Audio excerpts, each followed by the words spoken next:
Spoiler warning! Spoiler warning! Spoiler warning!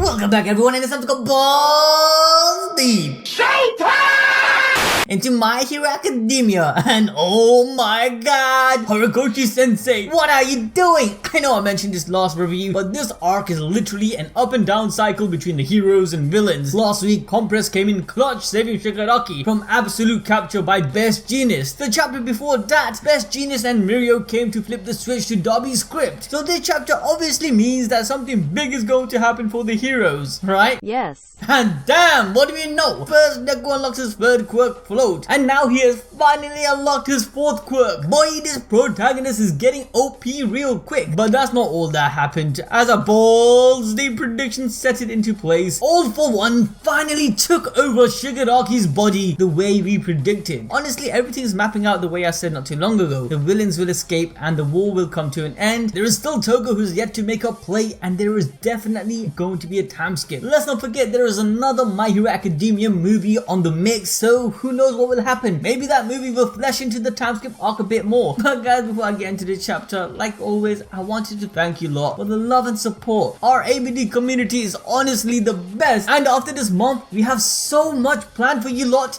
that it will blow your minds. So please continue to show your support by smashing that like button, and make sure to check out our merch store. Use the code XMIS to get 10% off this whole month. Okay, so the chapter starts off with Deku on the ground, looking up as he hears, "Wake up, wake up, wake up, my boy." Wake up, wake up, wake.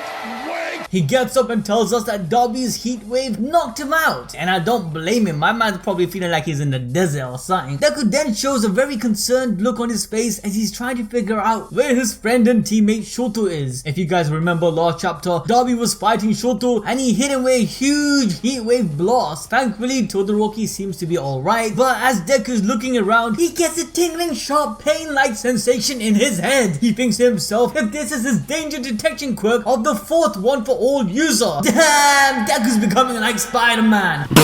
Come on guys, let's put it together. Man has super strength, super speed, man's got float like spider jump, black whips his web sling, and now he has finally unlocked his spider sense. In all honesty, being real here, I do see some inspiration, and considering in an interview Horikoshi admitted that Spider-Man is definitely his favorite American superhero, it's not far-fetched to assume that Deku and these quirks are in a way is either a homage or derived from Spider-Man's concept. But coming back to Deku's thought process, he thinks back to the data book with all the information, where if you guys remember back in chapter 257, we saw All Might sharing with Bakugo and Deku details on all the previous quirk users, and that's where we got one of our clues about Deku unlocking float. But Deku thinks to himself saying, a quirk I had yet to unlock during my training. It's just like when Black Whip first appeared, just bursting out all at once. This heavy load, my head hurts, my senses. And with that statement, it's quite obvious that Deku's senses are super heightened at this stage. Either way, currently he's feeling overwhelmed by this new experience. It's like one of those videos of colorblind people seeing color again for the first time. Or in fact, it's kind of similar to the scene in Man of Steel when Clark as a kid just locks himself in a room because everything around him is so heightened and it just cripples him. Now obviously it's not to this level, but this danger detection quirk is most likely a quirk similar to the observation haki in One Piece. If you guys ain't familiar with that, Yep, that's me. then let me run it down for you lot. This quirk will most likely help Deku detect and dodge dangers. It's in its name guys. For example, if a bullet is coming his way, he will sense his path and be able to dodge it, or he'll be able to predict the near future and avoid dangers before they even come his way. Wait a minute, this is pretty much Spider-Man's spider sense on lockdown.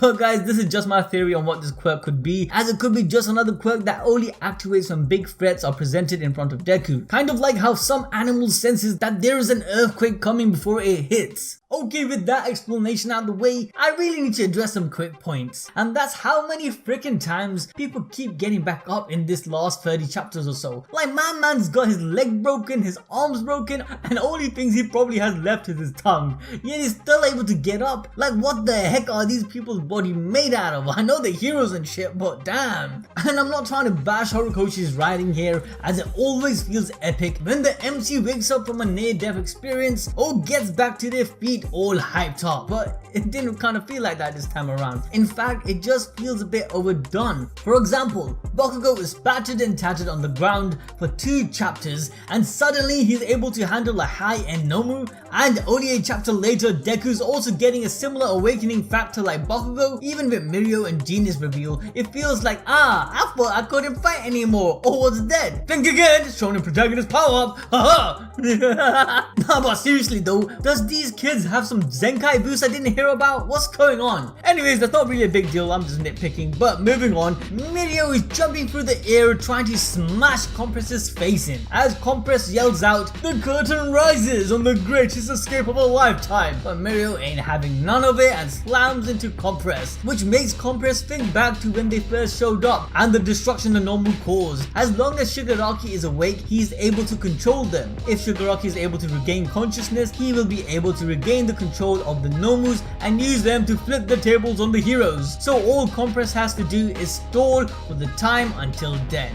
He doesn't have any more tricks up his sleeve, all he has is luck, where he then reveals that he's just a distraction and diversion to earn Spinner some time. Also mentioning that Dabi is hidden in Spinner's scarf and Compress is leaving everything up to Spinner as the marbles he was in Shigaraki disappears, releasing the two into the open, which then Mirio takes the chance to close in. But as Mirio knocks out Compress and heads straight to Spinner, Spinner looks down on his compadre and boss Shigaraki. He then thinks to himself, I wasn't so sure about its effect, where we come to know the meaning of what Spinner is referring to as we enter into a flashback of when Shigaraki is speaking to the doctor. He tells him that when I attach everyone to my body, it's strange.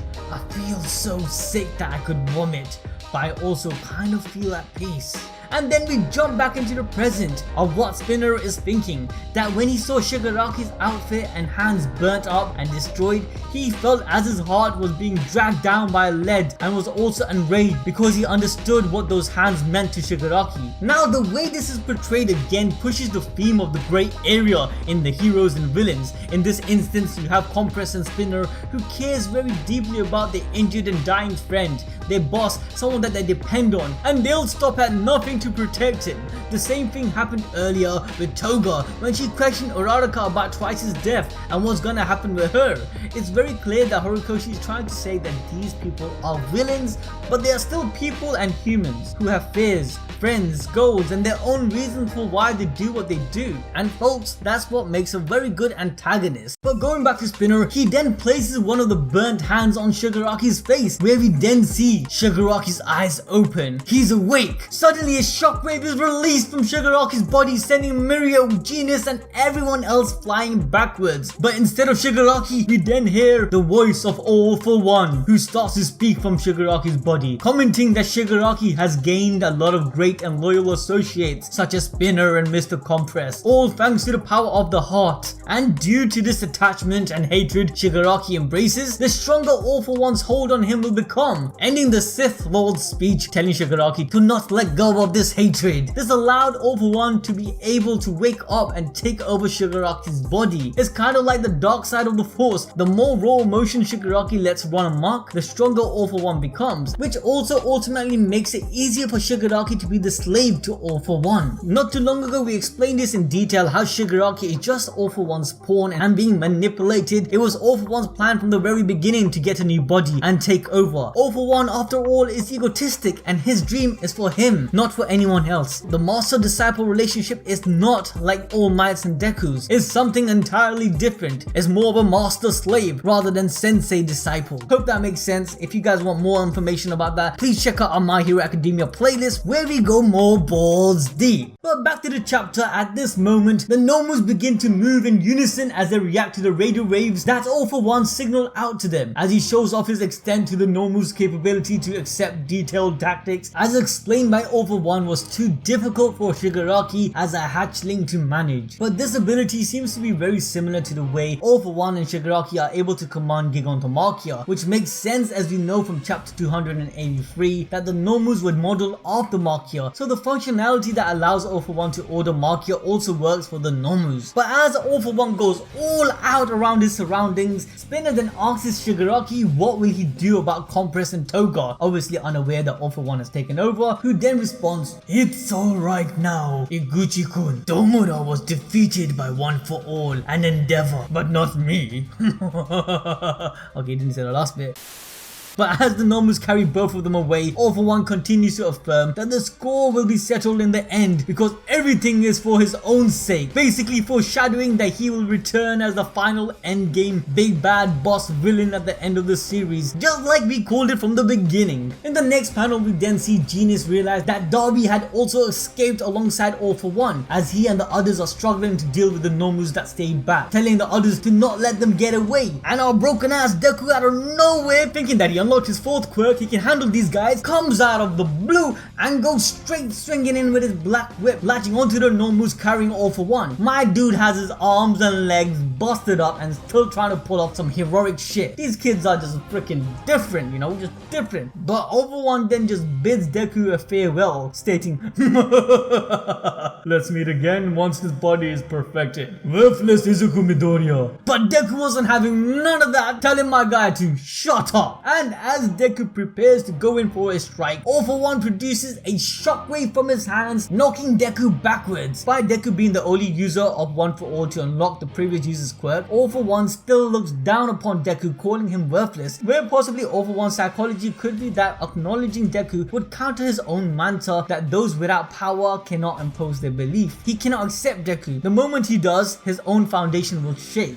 But as Deku is sent flying back, we then get to hear his internal monologue that despite having killing and hurting so many people, which you could never ever forgive him for, when Deku saw Shigaraki being swallowed up by All For One in the world of the Vestige, when their two quirks connected, it was at that moment he felt that Shigaraki's face looked as if it was desperately asking for help. And what did I say, guys? For some time I've been pushing the idea that Shigaraki will find peace or be saved from his hatred of society and heroes. This will only happen right at the end after he has his interaction with his grandmama Nana Shimura's Vestige. The reason being is because Shigaraki is a polarization of Deku and Eri. He wanted to be a hero while his dream was oppressed by his own father. He felt low, he felt down and pushed until he could take no more. And then suddenly he's bestowed a quirk which destroys his whole family. Again, going back to our theory that All For One possibly even planted that in Shigaraki, manipulating the whole situation. But regardless, Shigaraki's life has been tragic and sad. It doesn't really excuse him for what he has done. However, it does make us understand him a bit more. Deep down, Shigaraki is probably still the same little boy who still looked up to heroes and his grandmama Nana Shimura and wanted to be like them. He felt disappointed and hurt when they weren't there for him. This brought in anger which was then manipulated by All For One. But that doesn't mean he can't find solace and redemption. After all, Shigaraki is also a victim. And Deku, noticing Shigaraki's broken situation in his moment of constriction, really wraps up his ideology in a nutshell. As a guy who always sees the glass half full, that despite the atrocities that Shigaraki committed, and I'm talking terrorist level bad, man thinks he's still worth saving. It's kind of admirable, but also could be seen as quite naive. He is the perfect embodiment of the ideal hero that even Hero Killer Stain would admire. And to be honest, it will be interesting to see how he will deal with Shigaraki and All For One for reals when they go head to head in the end. Deku, the ideal poster boy of a hero against nihilist Shigaraki, who rejects the claim of a greater purpose people possesses, heroes and villains alike, who in the end are only fighting because they either want to destroy what they hate or protect with their life. Once again, going back to the theme of the moral dichotomy between good and evil. But with that, guys, I hope you enjoyed this chapter. Let me know what you think about Deku's new quirk. But with that, make sure you smash the like button, go check our merch store, use the code XMIS, and I'll catch you guys till next